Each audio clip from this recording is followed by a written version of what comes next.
आज का चैप्टर है pituitary gland. Gland organ of secretion को कहते हैं।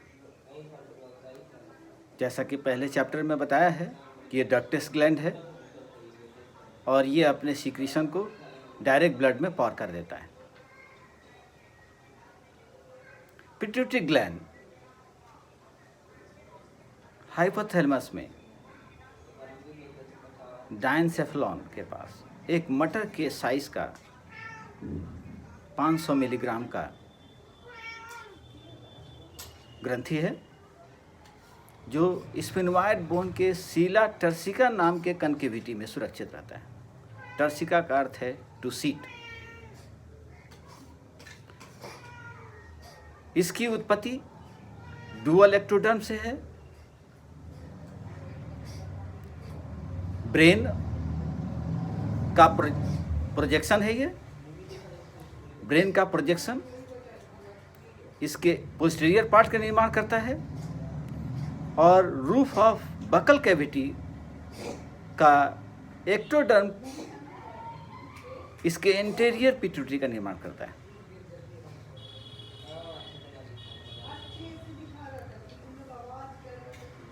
जब एम्ब्रियो 4 वीक्स का होता है उस समय यह एक पॉज के रूप में उभरता है, विकसित होता है, जिसको सर्वप्रथम रथेक्स साहब ने देखा था, इसलिए इसे रथेक्स पॉज कहते हैं। ये रथेक्स पॉज आउट पॉकेटिंग होकर और ब्रेन से लटका हुआ पोस्टीरियर पार्ट से जाकर लिपट जाता है और फिर यह roof of the buckle epithelium से अलग हो जाता है और इस तरह से एक फुल फ्लेज मटर के आकार का पिट्यूटरी का निर्माण हो जाता है। पिट्यूटरी ग्लैंड को पहले मास्टर ग्लैंड कहा जाता था, लेकिन ग्लीमैन एंड शैली ने यह साबित किया कि पिट्यूटरी या मास्टर ग्लैंड उसे कहते हैं जो किसी पे डिपेंडेंट नहीं हो, इंडिपेंडेंट हो। लेकिन ये तो हाइपोथैलेमिक हार्मोन्स के कंट्रोल में है, हाइपोथैलेमस के नियंत्रण में है। जब तक hypothalamus regulating inhibiting factors pituitary को नहीं भेजता, तब तक पिट्यूटरी अपने हार्मोन को रिलीज नहीं कर सकता। इसका अर्थ हुआ कि यह पिट्यूटरी का hormones intern under the control of hypothalamic hormones, और इसीलिए ग्लीमैन एंड शैली ने कहा कि इसे पिट्यूटरी को मास्टर ग्लैंड कहना मिसलीडिंग है, और इसलिए आज हम इसे मास्टर ग्लैंड न कह करके मास्टर ऑफ इंडोक्रीन ऑर्केस्ट्रा कहते हैं। जैसे एक म्यूजिक पार्टी में, ऑर्केस्ट्रा पार्टी में एक मास्टर होता है जो अपने छड़ी या हाथों से इंस्ट्रक्शन देता रहता है, उसी के अनुकूल म्यूजिक संपादित होते हैं। ठीक उसी तरह से पिट्यूटरी ग्लैंड बॉडी के दूसरे ऑर्गन को नियंत्रित करता रहता है, इंस्ट्रक्शन देता रहता है, और इस इंस्ट्रक्शन के तहत जब इंस्ट्रक्शन इसको जैसे हाइपोथैलेमस जैसे इसको आदेश देता है, उसके मुताबिक यह ऑर्गन को अपने हार्मोन को इंस्ट्रक्शन देता रहता है और उसके अनुकूल हार्मोन रिलीज होते हैं और इनहिबिट होते हैं। इसकी हिस्टोलॉजी की बात करें तो पोस्टीरियर लोब जो पिट्यूटरी का है, ब्रेन का एक्सटेंशन है। ब्रेन का या पोस्टीरियर लोब का वो पार्ट जो ब्रेन से सटा हुआ है उसे इनफंडिबुलम कहते हैं या पिट्यूटरी स्टॉक कहते हैं, और नीचे बल्क सा बड़ा लटका हुआ पोर्शन जो है वो पार्स नर्वोसा कहलाता है।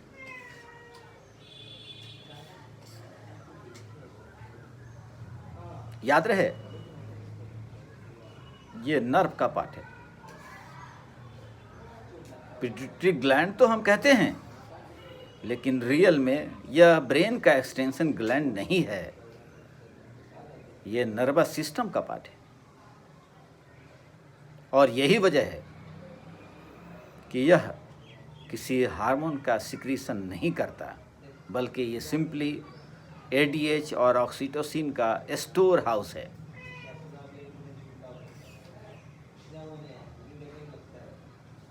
हाइपोथैलेमस से दो नर्व ट्रैक्ट, एक सुप्रा ऑप्टिक बंडल और दूसरा पारावेंट्रिकुलर बंडल नर्व न्यूक्लियाई का हाइपोथैलेमस से एक्सटेंड होते हुए पार्स नर्वोसा या पोस्टीरियर पिट्यूटरी में आता है। इस नर्व ट्रैक्ट के जो नर्व्स होते हैं, इनका नर्व का जो एंडिंग होता है, एक्सोनल एंडिंग, वो बल्बस होता है प्यास की तरह। जैसे प्याज बल्ब की तरह, उस तरह से बल्बस होता है। यह आम नर्व की तरह इनका एक्सोन का टर्मिनल नहीं होता, पॉइंटेड नहीं होता, यह बल्बस होता है। ये इसकी विशेषता है और इसीलिए इसे न्यूरोसिक्रेटरी सेल कहते हैं। यह हार्मोन का सिक्रीशन करने जा रहा है, इसलिए इसका एंड बल्ब हो जाता है। और जहाँ इसका इसका बल्ब का एंड समाप्त होता है, वहाँ पर ब्लड वेसल्स होती हैं और यह हार्मोन डायरेक्ट ब्लड वेसल्स के अंदर, ब्लड के अंदर जम कर जाते हैं। तो ब्लड वेसल का पार्ट और इस न्यूरोसिक्रेटरी का जो टर्मिनल है, वो दोनों को एक साथ न्यूरोहीमल ऑर्गन कहते हैं।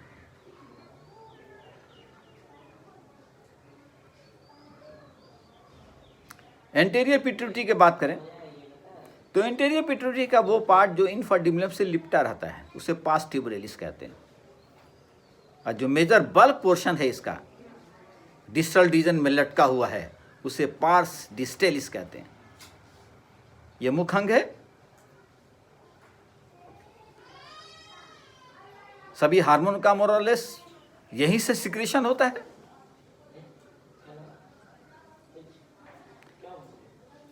पिट्यूटरी का वो भाग जहां एंटीरियर और पोस्टीरियर पिट्यूटरी कंबाइन करते हैं,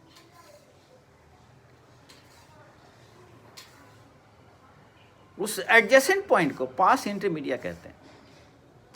यह एक प्रश्न है, क्या पास इंटरमीडिया मैमल में, पार्टिकुलरली ह्यूमन में और एलिफेंट में उपस्थित है? जवाब होगा आपका नहीं। अर्ली एम्ब्रायडरी के स्टेज में पास इंटरमीडिया फंक्शनल रहता है और इस इंटरमीडिया के अंदर प्यूटिसाइड सेल्स होते हैं जो एमएसएच, मेलानोसाइट स्टिमुलेटिंग हार्मोन का निर्माण करते हैं। और अक्सर यह ऑब्जर्व किया गया है कि during pregnancy our pregnant ladies का स्किन जो है वो डार्क हो जाता है, वो इसी हार्मोन के कारण। लेकिन बाद में एडल्ट होते ही यह पास इंटरमीडिया रिड्यूस हो जाता है, रेजिडुअल पार्ट के रूप में रहता है, विस्टाइज कर जाता है, नॉन फंक्शनल हो जाता है। इसलिए एडल्ट ह्यूमन और एडल्ट एलिफेंट में पास इंटरमीडिया नहीं के बराबर होता है और नॉन फंक्शनल होता है, रिड्यूस्ड होता है। याद रहे, पास डिस्टेलिस के बाद में बात कर रहा था। हिस्टोलॉजिकली अगर हम देखें तो पास डिस्टेलिस में या एडिनोहाइपोफाइसिस में कह लें, एज ए होल, दो प्रकार के सेल्स पाए जाते हैं। एक वो सेल्स जो डाई पकड़ते हैं, हेमोटैक्सिलिन डाई जनरली यूज किया जाता है। जो डाई पकड़ते हैं उसे क्रोमोफिल सेल कहते हैं या क्रोमोफिल्स कहते हैं। क्रोमो का मतलब कलर, फिल्स का मतलब कैच या लब। इनको दो टाइप्स होते हैं। अब इस स्टेन में जो एसिड स्टेन को कैच करता है उसे एसिडोफिल्स। एसिडोफिल्स में दो प्रकार के सेल्स आते हैं, एक ग्रोथ हार्मोन रिलीज करने वाला और दूसरा प्रोलैक्टिन रिलीज करने वाला, यानी सोमेटोट्रॉप्स और लैक्टोट्रॉप्स। ये एसिडोफिल्स ग्रुप्स हैं। दूसरा जो रिमेनिंग ग्रुप्स है बेसोफिल्स, जो बेसिक स्टेन से डाई होता है। ये ACTH एडिनोकॉर्टिकोट्रोपिक हार्मोन्स रिलीज करते हैं, TSH thyroid stimulating hormone release करते हैं, और गोनाडोट्रोपिन हार्मोन्स रिलीज करते हैं।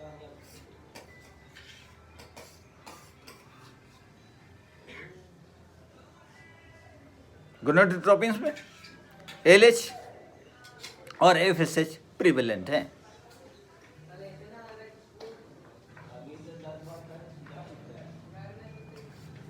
ये जो दो ग्रुप एसिडोफिल्स के जो सेल्स के जो दो हार्मोन हैं,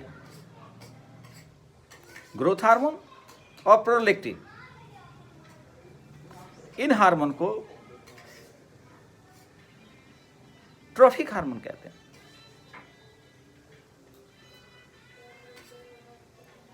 और जो दूसरा ग्रुप है बेसोफिल्स वाले,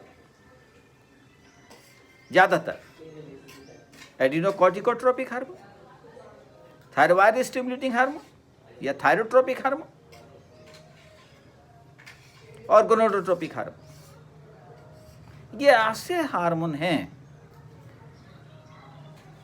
जो दूसरे इंडोक्राइन ऑर्गन पे एक्ट करते हैं, यानी गोया इनका टारगेट ऑर्गन इंडोक्राइन पार्ट है, इंडोक्राइन ऑर्गन है।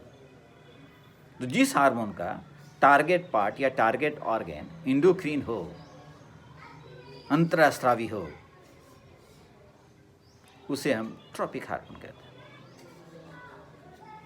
और जिनका नॉन इंडोक्राइन पार्ट हो, डायरेक्ट एक्ट करते हो, सोमैटिक टिश्यूज पे एक्ट करते हो, उनको ट्रॉफिक कहते हैं। ट्रॉफिक, ट्रोफोस का अर्थ होता है न्यूट्रिशन, ये डायरेक्ट न्यूट्रिशन प्रोवाइड करते हैं। और ट्रॉपिक का मतलब वो सिग्नल गाइड करता है ट्रैफिक पुलिस की तरह, where to go and where not to go, where to stop, where to start.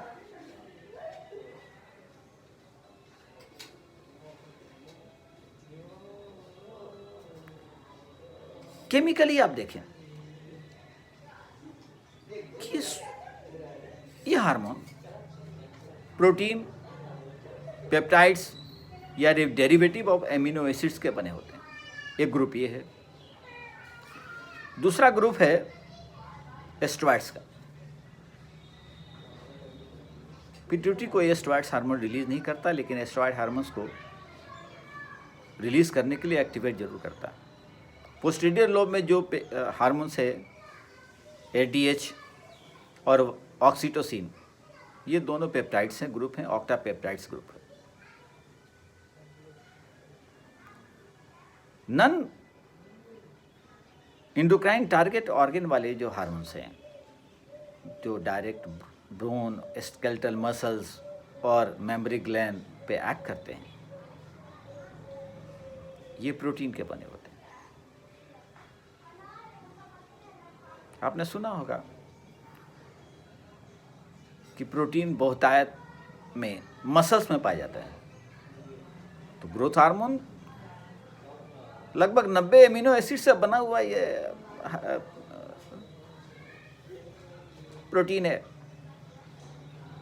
तो नेचुरली जब प्रोटीन जाएगा तो प्रोटीन का निर्माण करेगा, मसल्स का निर्माण करेगा, बोन का निर्माण करेगा, और जब मसल्स बोन बिल्डअप होंगे तो ग्रोथ होगा। दूसरा जो इनका साथी है वो है प्रोलैक्टिन।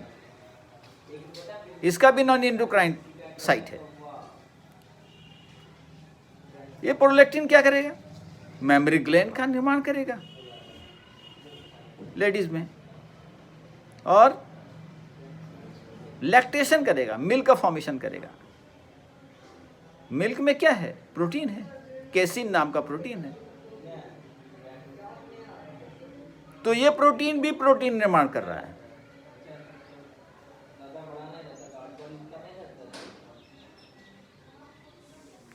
अब आइए ट्रॉपिक हार्मोन की बात करते हैं। ऐसा हार्मोन जिनका टारगेट ऑर्गन इंडोक्राइन पार्ट है। ACTH, ये ACTH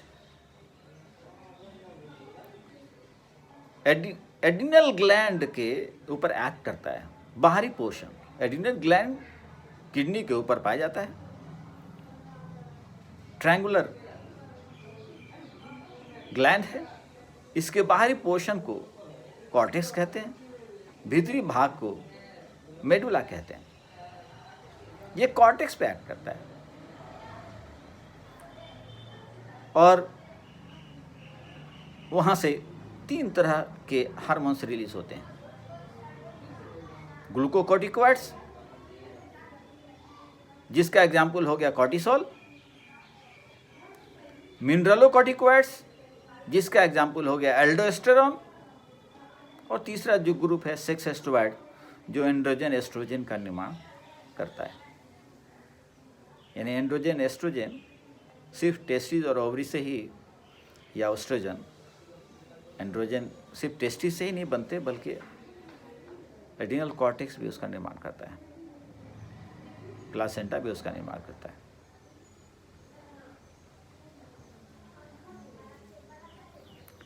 thyroid stimulating hormone TSH,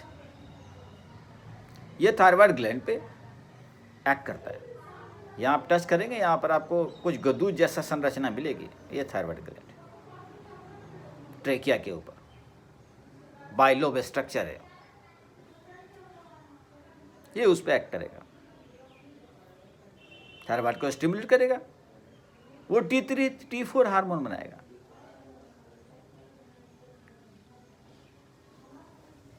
T4 को थायरक्सिन कहते हैं, वो रिलीज करेगा।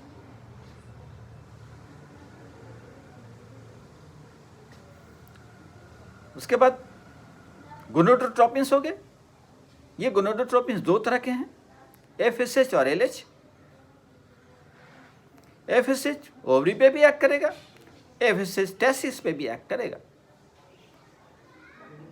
LH ओवरी पे भी एक्ट करेगा और LH टेस्टिस पे भी एक्ट करेगा। और दोनों किसी काम को अंजाम देंगे या पर्टिकुलर हार्मोन को रिलीज करेंगे। जब हम गोनेट पढ़ेंगे तब इसका डिटेल से स्टडी करेंगे। ऐसे हिंट के लिए आप जान जाइए कि टेस्टिस के अंदर एंडोक्राइन पार्ट जो है वो है इंटरस्टिशियल सेल।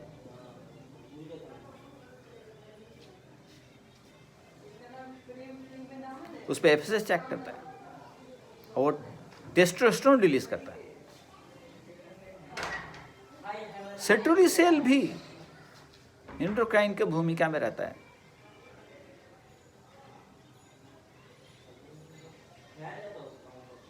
और इनडायरेक्टली वो स्पर्मेटोजेनेसिस में मदद करता है, उस पर FSH चेक करता है। फीमेल में आइए, FSH ग्रेफियन फॉलिकल पे एक्ट करता है, जिसके वजह से एस्ट्रोजन नाम का हार्मोन रिलीज होता है। ये फीमेल में सेकेंडरी सेक्स कैरेक्टर का डेवलपमेंट करता है और दूसरी तरफ oogenesis एक डेवलपमेंट में मदद करता है। जब एक का ओवुलेशन हो जाता, ओवुलेशन कराता कौन है? LH एक्ट करता है ओवरी पर, ग्रेफियन फॉलिकल पर। ग्रेफियन फॉलिकल रैप्चर कर जाता है और वहाँ से ओवम रिलीज हो जाता है। फैलोपियन ट्यूब उसको कैच कर लेता है। ओवुलेशन के बाद ब्लड वेसल्स, फॉलिकुलर सेल्स और ब्लड क्लॉट मिल करके एक एंडोक्राइन टिश्यू का निर्माण करते हैं, जिसे कॉर्पस ल्यूटियम कहते हैं। ल्यूटीन का अर्थ होता है येलो पिगमेंट। ये कॉर्पस ल्यूटियम पे LH एक्ट करता है और ये प्रोजेस्टेरोन स्रावित करता है। प्रोजेस्टेरोन उधर एस्ट्रोजन जैसे यूट्रस के वाल को प्रोलिफरेट करता है, फुलाता है, तो प्रोजेस्टेरोन उस यूट्रीन वाल में लुब्रिकेशन पैदा करता है, रिसेप्टिव बनाता है। अगर फर्टिलाइजेशन हो गया तो वहाँ एम्ब्रियो इम्प्लांट कर जाए।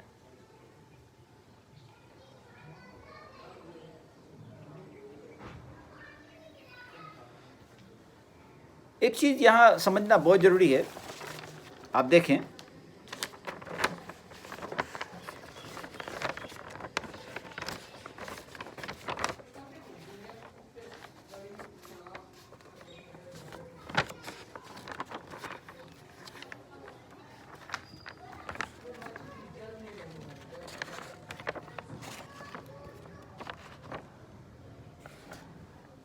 ये पिक्चर इसमें साफ नहीं आ रही है।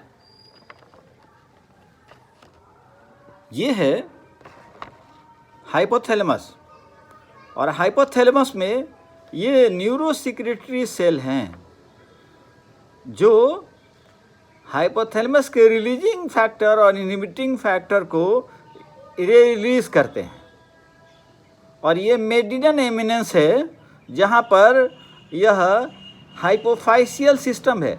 आपने सुना होगा कि हेपेटिक पोर्टल सिस्टम होता है, रीनल पोर्टल सिस्टम होता है। यहाँ आप देखें कि पिट्यूटरी का भी अपना पोर्टल सिस्टम है जिसे हाइपोफाइशियल पोर्टल सिस्टम कहते हैं। ये रेगुलेटिंग इनहिबिटिंग हार्मोन को ये रिसीव करके और फिर उसके मुताबिक ये अपने 6 हार्मोन्स को ये रिलीज और इनहिबिट करते हैं।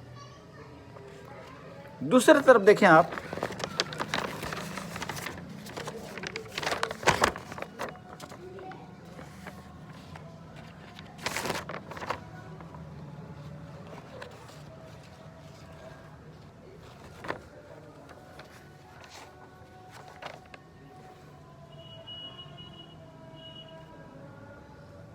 ये है न्यूक्लियाई, नर्व न्यूक्लियाई, जो सुप्राऑप्टिक और पारावेंट्रिकुलर न्यूक्लियाई। इसका एंड देखिए नर्व का, ये बल्बस है। और यहाँ पर देखिएगा ब्लड वेसल्स हैं,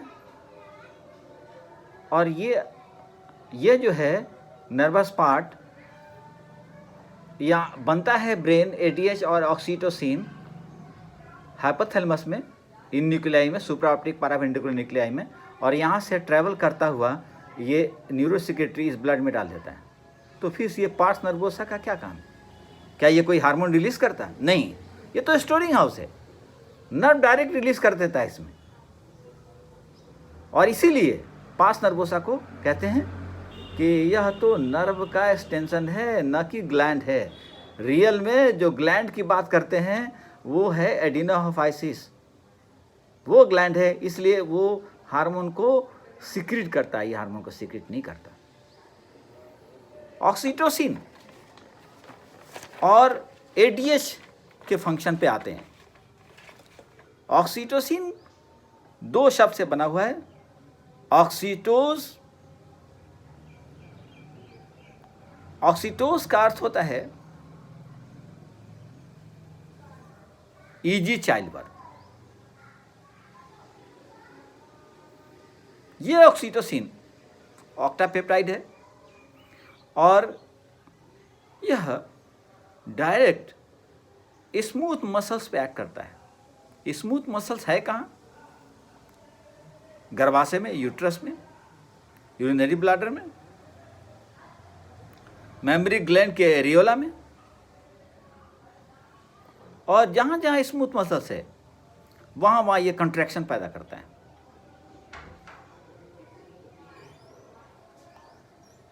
लेटर स्टेज ऑफ प्रेगनेंसी में ऑक्सीटोसिन रिलीज होता है। जब प्रोजेस्टेरोन समाप्त हो जाता है तो ऑक्सीटोसिन रिलीज होता है।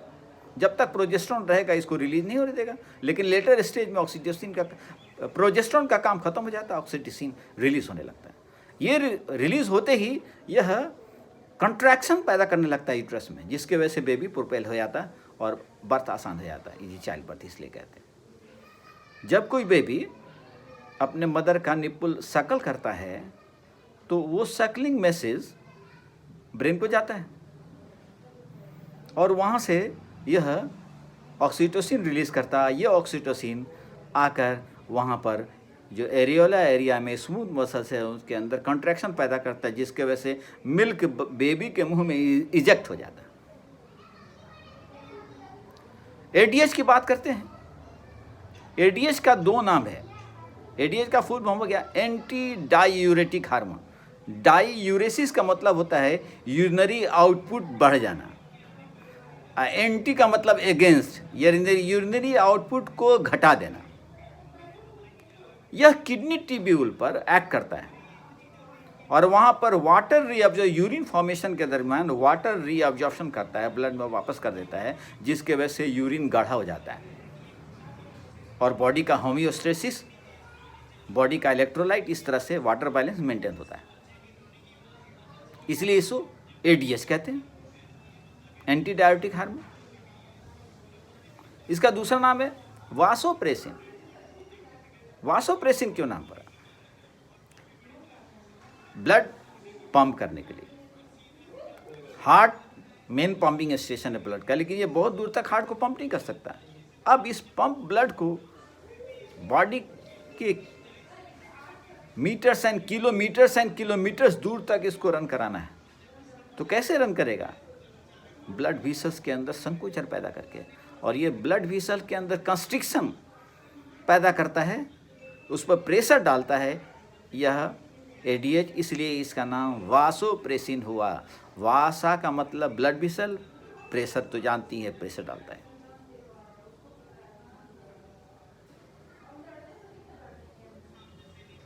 इस हार्मोन्स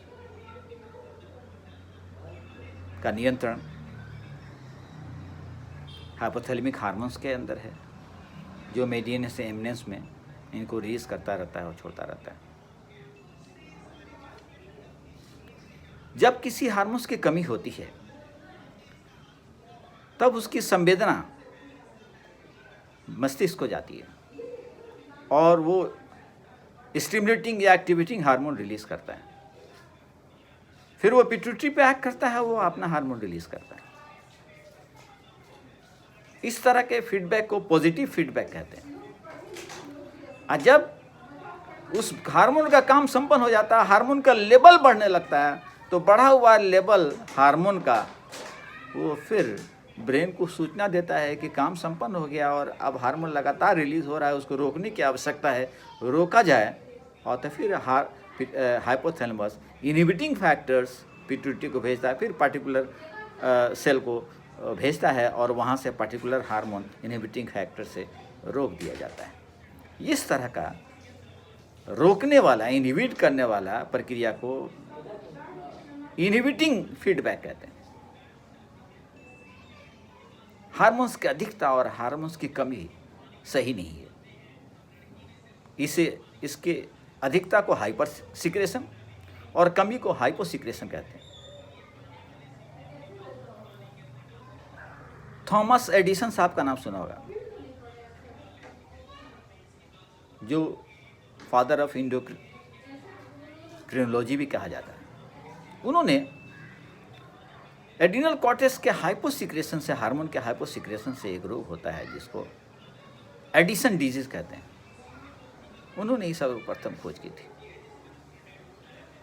आप भली भांति परिचित थे। एक मिसाल हम दे रहे हैं हाइपो एंड हाइपोसिक्रेशन का।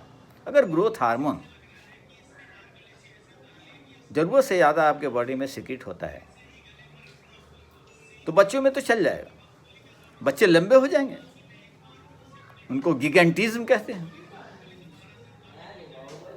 लेकिन बड़ों में अगर ये कंटिन्यूड हो गया हाइपर सिक्रेटिविटी, तो होता क्या है कि एक ह्यूमन का एक सर्टेन एज के बाद उसका ग्रोथ रुक जाता है, लिमिटेड है, पौधों की तरह आजीवन बढ़ते नहीं रहते, उसके बाद ग्रोथ रुक जाता है। और तब भी ये हार्मोन सिक्रीट हो रहा है, क्योंकि ये तो एबनॉर्मलिटी है इसके अंदर, ये तो सिंड्रोम हो रहा है। तब क्या होगा कि जितने गैप हैं जॉइंट्स में, एपिफाइशियल गैप, वहाँ कार्टिलेज बोन में कन्वर्ट करते रहते हैं, वहीं से ग्रोथ संपादित होता है। और उस गैप में, जॉइंट्स के गैप में जो है माइक्रो स्केल से मेजर करके डॉक्टर मेडिकल बोर्ड में बैठ करके और किसी के किए हुए एज के चैलेंज को साबित करता है कि ये accurate age, date of birth इस आदमी का कितना है। तो सर्टेन एज के बाद वो कन्वर्सन कार्टिलेज का बोन में बंद हो जाता है। तब क्या होगा? अब तो ग्रोथ की गुंजाइश नहीं है। बच्चे में तो ग्रोथ का गुंजाइश था, वो लंबा हो गया। यहाँ तो ग्रोथ की गुंजाइश नहीं है। लंबा होने के बाद अब क्या होगा? अब जो है हड्डियाँ मोटी हो जाएंगी, चेहरे मोटे हो जाएंगे, चौड़े हो जाएंगे, और उससे भी ज़्यादा अगर ग्रोथ हुआ तो वो झुकने लगेगा, बॉड हो जाएगा, यानी एक अजीब व गरीब इंसान दिखेगा। इसे एक्रोमेगाली कहते हैं। धन्यवाद, थैंक यू। फिर नेक्स्ट क्लास में हम हाजिर होंगे।